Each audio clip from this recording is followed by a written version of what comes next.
तर साँच्चीकै साम्यवाद, साँच्चीकै समाजवाद गर्ने भने हाम्रो काठमाडौँ महानगरपालिकामा मेयर हुँदाखेरिको म उदाहरण दिन चाहन्छु। हामीले विपन्नलाई जुन प्राइभेट स्कुलमा 10% स्कलरसिप दिनुपर्छ त्यसलाई एक्जाम लिएरै एकदमै मजाले लागू गरेका थियौँ। त्यहाँ चाहिँ विपन्नले एकदमै महँगा कलेजहरूमा पढ्न पाए। साँच्चीकै समाजवाद भने त्यो हाम्रो मुलुक किसान छ, डल्लै किसानको भलाइ गर्दछ, गाउँमा बस्ने मानिसहरूलाई को भलाइ गर्छ, त्यही समाजवादी हो।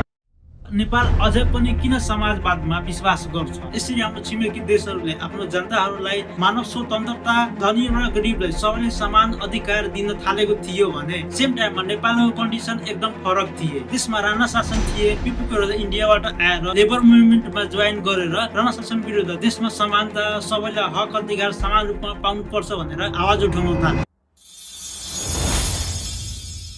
हेर्नुस्, एक्चुअलीमा समाजवाद के हो र नेपाल अझै पनि किन समाजवादमा विश्वास गर्छ र यो सँगै समाजवादमा फाइदा चाहिँ कसको हुन्छ? एकछिन वेट गर्नु, यो सबै क्वेसनको एन्सर एकछिनमा थाहा पाउनुहुन्छ। 18 सेन्चुरीको समय थियो, युरोपमा इन्डस्ट्रियल रेभोल्युसन भइरहेको थियो। यसको मतलब वर्ल्डमा फर्स्ट टाइम मान्छेहरूले हातले काम गर्नुको सट्टा मेसिनलाई युज गरेर काम गर्न थालेको थियो। इन्डस्ट्रियल रेभोल्युसन हुनुको अर्थ मानव इतिहासको लाइफको टर्निङ पोइन्ट थिए, किनकि यसले गर्दा सोसाइटीमा इकोनोमिक, सोशल, डेमोग्राफी र टेक्निकल चेन्ज आउन थालेको थियो। जस्तै गाउँका मान्छेहरू फ्याक्ट्रीमा काम गर्नको लागि सहरतिर जान थाले। अहिले यो सबै किन भनिरहेको छु भने पछि यो सबै तपाईँ समाजवादसँग रिलेट गर्नुहुन्छ। जब वर्करहरू फ्याक्ट्रीमा काम गर्न थाले, अहिलेको जस्तो कुनै फ्रेमवर्क थिएन, रुल्स रेगुलेसन थिएन। त्यही भएर वर्करहरूलाई थोरै सेलेरी दिएर 17-18 घण्टा काम गर्नु पर्थ्यो र प्राय जसै कम्पनीमा 5-10 वर्षको बच्चाहरू पनि काम गर्थ्यो। वर्करहरू फ्याक्ट्रीमा यस्तो समस्या भोगिरहँदा अर्कोतिर फ्याक्ट्रीको ओनर जुन हुन्थ्यो त्यसले सामान धेरै उत्पादन गरेर आफ्नो प्रफिट कमाउनमा लागेको थियो। यसले गर्दा फ्याक्ट्रीको ओनरको जीवन र वर्करको जीवन बीच धेरै फरक आउन थाले। यस्तै हुँदा धनी मान्छेहरू झन् धनी भइरहेको थियो भने गरिब मान्छेहरू दिनको 10-15 घण्टा काम गरे पनि गरिब नै भइरहेको थियो। समाजमा यस्तो समस्या भइरहँदा यो समस्याको समाधान निकाल्नका लागि त्यो समयको फरक फरक फिलोसफरहरूले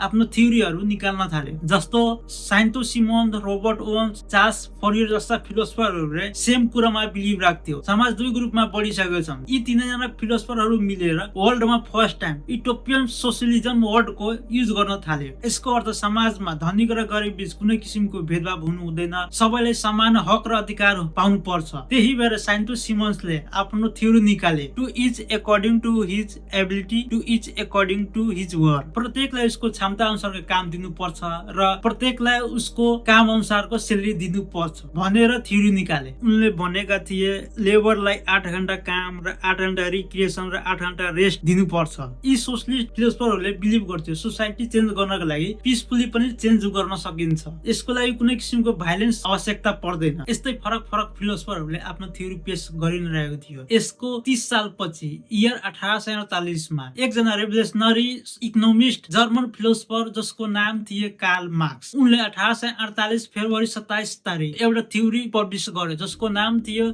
द कम्युनिस्ट मेनिफेस्टो। सोसाइटी दुई क्लासमा बाँडिसकेको छन्, एउटा रुलिङ क्लास र वर्किङ क्लास। रुलिङ क्लास भनेको फ्याक्ट्रीको ओनरहरूलाई भन्यो। यो पनि भन्यो रुलिङ क्लासले गरिबहरूलाई शोषण गरेर आफ्नो प्रफिट निकालिरहेको छन्। यो सँगै रुलिङ क्लासले आफ्नो इकोनोमिक पावरको कारणले सामाजिक संस्थालाई कन्ट्रोल गरिरहेको छन्। कार्ल मार्क्सले आफ्नो कम्युनिस्ट मेनिफेस्टो मार्फत यो समस्याको समाधान पनि निकाले। कार्ल मार्क्सले इमेजिन गरे एउटा क्लासलेस सोसाइटी, स्टेटलेस सोसाइटी, सबैले मिल्छ प्रोडक्सनमा, सामूहिक रूपले अन गर्ने र प्रफिटलाई इक्वल बाँड्ने भनेर। अर्को कार्ल मार्क्सले यो पनि भन्यो वर्किङ क्लासको कन्डिसन राम्रो बनाउनको लागि रेभोल्युसन र कम्युनिजम आवश्यकता हुन्छ। यसको साथै कार्ल मार्क्सले धर्मलाई पनि खुलेर विरोध गरे। के भन्यो भने धर्मले अफिमको नशा जस्तै काम गर्छ, यसले मान्छेलाई गरिब भएर पनि राम्रो फिल गराउँछ। धर्मले हेल्प गर्छ समाजमा असमानतालाई मेन्टेन गर्नको लागि। द कम्युनिस्ट मेनिफेस्टोमा यी सबै थ्योरीहरू लेखेर रिलिज गर्यो। धेरै कम समयमा फेमस हुन थाल्यो, तर एक्चुअलमा यो समयसम्म कुनै पनि देशमा लागू भएको थिएन। युरोप पछि बाँकी देशहरूमा पनि इन्डस्ट्रियल रेभोल्युसन हुन थाल्यो। 19 सेन्चुरीको समयमा रसियामा पनि इन्डस्ट्रीहरू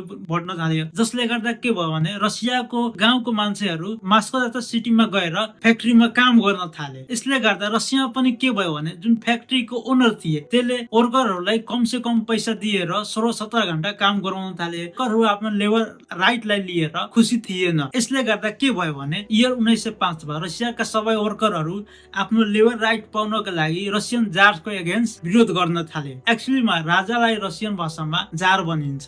जब सबै वर्करहरू मिलेर रसियन राजाको एगेन्स्ट विरोध गर्न थाले, रसियन राजा जार निकोलसले के गर्यो भने आफ्नो आर्मीलाई अर्डर दिएर विरोध गर्नेहरूमाथि खुलेआम गोली चलाउन अर्डर दिए, जसले गर्दा एक दिनमै 100 भन्दा धेरै वर्करहरूको मृत्यु भयो। यो घटनापछि रसियाको आम जनताहरू पनि जार निकोलससँग खुसी थिएन। देशभित्र यस्तो भए पनि जार निकोलसले रसियाको एरिया बढाउनमा लागेको थियो, जसको कारणले त्यही वर्ष जापान र रसिया बीच वार भयो। यो वारमा रसियाको हार भयो। यो वारको कारणले रसियाका धेरै मात्रामा सोल्जरहरूको मृत्यु भयो, सिप र पैसाहरूको धेरै खर्च भयो, जसको कारणले रसियाको कन्डिसन दिन प्रतिदिन खराब भइरहेको थियो। यसले गर्दा रसियाकै थिङ्करहरूले वेस्टर्न युरोप र नर्थ अमेरिकाको सोसल प्रोग्रेस साइन्टिफिकली प्रगति भएको देखेर रसियामा पनि सामाजिक प्रगति हुनलाई जारले बाधा पुर्याएको छन् र जारको सपोर्टर ठूलो मात्रामा जमिनदारहरू छन् भनेर भन्न थाले। यसलाई यस्तै बुझ्नुस्, देशमा राजा हुँदा कसैलाई फाइदा हुन्छ भने त्यो किन चाहिन्छ राजा हटाउनको लागि? त्यो त राजाको सपोर्ट गर्छन् नै। तर अर्कोतिर आम जनताको जीवन जारको कारणले दिन प्रतिदिन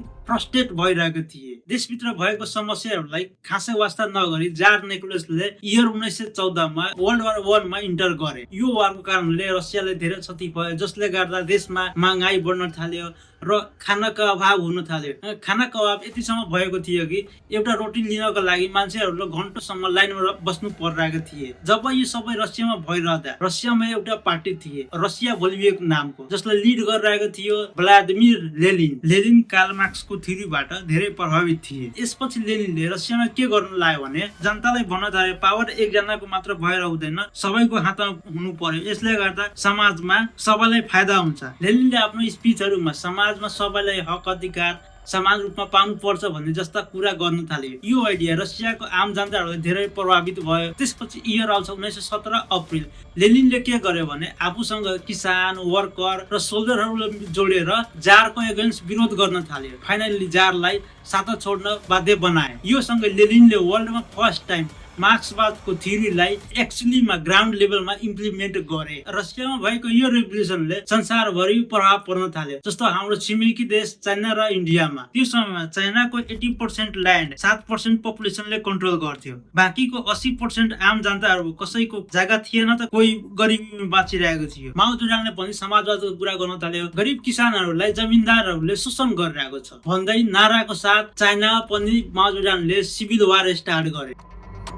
फाइनली 1949 मा माओ जेडुङले चाइनामा कन्ट्रोल गर्न थाले। अर्को 1947 मा इन्डिया जब ब्रिटिसहरूबाट स्वतन्त्र भए, त्यसपछि देशको पीएम बने जवाहरलाल नेहरू। जवाहरलाल नेहरूको अन्डरमा देशको संविधान बने। के लेखे थियो भने सेकुलर डेमोक्रेटिक रिपब्लिक, समानता, फ्रिडम अफ एक्सप्रेसन र न्याय। इन्डियाले पनि समाजवादको बाटो अपनाए। यसरी हाम्रो छिमेकी देशहरूले आफ्नो जनताहरूलाई मानव स्वतन्त्रता, धनी र गरिबलाई सबैलाई समान अधिकार दिन थालेको थियो भने सेम टाइममा नेपालको कन्डिसन एकदम फरक थिए। देशमा राणा शासन थिए, राजा पनि थिए, तर सबै पावर राणाहरूसँग हुन्थे। राणाहरू बीचको प्रतिस्पर्धा र सत्ता र शक्तिको संघर्षले देश राजनीतिक ठीक थिएन। अर्कोतिर राणाहरूको आर्थिक शोषण गर्ने नीतिले नेपालको सामाजिक जीवन नराम्रो गुजिरहेको थियो। जनता शोषित, पीडित र दुखित थिए भने राणाहरू र उनका नजिकको मान्छेहरू धनी र विलासी जीवन हुँदै आइरहेको थिए। शिक्षाको उचित व्यवस्था थिएन। पढ्न र पढाउन समेत राणा प्रधानमन्त्रीको स्वीकृति लिनु पर्थ्यो। इमेजिन गर्नु, राणाहरूले कुन लेभलमा जनताहरूलाई शोषण गरिरहेका थिए। यसरी शोषण प्रविधि चरम सीमामा पुगिसकेको हुँदा बिस्तारै नेपाली जनसमाजमा विद्रोहको भावना उत्पन्न भइरहेको थिए। त्यसपछि एउटा यस्तो घटना हुन जान्छ जसले गर्दा राणाहरूको 104 वर्ष राणा शासन अन्त हुन गए। एक्चुअलीमा भएको के थियो भने इयर 1947 मा विराटनगर जुट मिलमा 700 वर्करहरू आफ्नो सेलेरीलाई लिएर र दिनको 8 घण्टा काम गर्नलाई साथै लिगल प्रोटेक्सनको कुरा लिएर प्रोटेस्ट गर्न थाले। यसलाई लेबर मुभमेन्ट पनि भनिन्छ। यो मुभमेन्टलाई त्यो समयको नेताहरूले एउटा प्लेटफर्मको जस्तो देख्यो र त्यो समयको नेताहरू थियो गिरिजाप्रसाद कोइराला, मनमोहन अधिकारी। यो सँगै एकजना समाजवादी नेता थिए जसको नाम थिए BP Prasad Koirala. India freedom मुभमेन्टमा पार्टिसिपेट पनि गर्नु भएको थियो। साथै महात्मा गान्धी र जवाहरलाल नेहरूको विचारबाट धेरै प्रेरित थिए। बीपी कोइराला इन्डियाबाट आएर लेबर मुभमेन्टमा जोइन गरेर राणा शासन विरुद्ध देशमा समानता, सबैलाई हक अधिकार समान रूपमा पाउनु पर्छ भनेर आवाज उठाउन थाले। यो सबै देशमा भइरहँदा किङ त्रिभुवनले पनि कांग्रेसका नेताहरूलाई सपोर्ट गरेका थिए। त्यसपछि इयर 1951 आए र फाइनली 104 वर्ष लामो राणा शासनको अन्त भयो। त्यसपछि इयर 1959 मा फर्स्ट डेमोक्रेटिक गभर्नमेन्ट बन्यो जसमा बीपी कोइरालाले फर्स्ट डेमोक्रेटिक पीएम बने। अब बीपी कोइराला पीएम बनिसकेपछि कस्तो कस्तो डिसिजन लिए जसले गर्दा नेपाली सोसाइटीमा चेन्ज आउन थाले। ठुलो जमिनदारहरूको प्रभाव घटाई किसानहरूलाई न्याय दिने प्रयास गरे, शिक्षा र स्वास्थ्यलाई बढाउने कार्यक्रम सुरु गरे, नागरिक स्वतन्त्रताको पक्ष लिए जसमा व्यक्तिगत स्वतन्त्र र प्रेस स्वतन्त्रलाई मानवाधिकार सम्बोधन गरे। बीपी कोइराला नेपालको पहिलो जननिर्वाचित पीएम मात्र नभएर लोकतान्त्रिक समाजवाद, व्यक्तिगत स्वतन्त्रता र सामाजिक न्यायको लागि जीवनभर सङ्घर्ष गर्ने एउटा दार्शनिक थिए। यही कारणले बीपी कोइरालालाई अहिले नेपालको जुनसुकै नेता होस् सबैले बीपी कोइराला एउटा आदर्शवादी, एउटा समाजवादी नेता थिए भनेर भनिन्छ। तर वास्तवमा समाजवादमा कसलाई चाहिँ फाइदा हुन्छ? समाजवादमा किसानलाई एग्रिकल्चर सपोर्ट दिन्छ, अर्को लो इन्कम फ्यामिलीलाई फ्री एजुकेसनलाई हेल्थ केयर सपोर्ट दिन्छ, अर्को कामदारहरूलाई राम्रो सेलेरीको साथै राम्रो कन्डिसनमा वर्किङ गर्नको लागि समाजवादले भूमिका निर्वाह गर्छ। एक्चुअलीमा समाजवादले सबैको फाइदाको लागि सोच्छन्। अहिलेको सरकारले पनि समाजवादको कुरा गर्छ। आई होप सरकारले राम्रो काम गरोस् ताकि सबैलाई बेनिफिट होस्। Thanks for watching this video.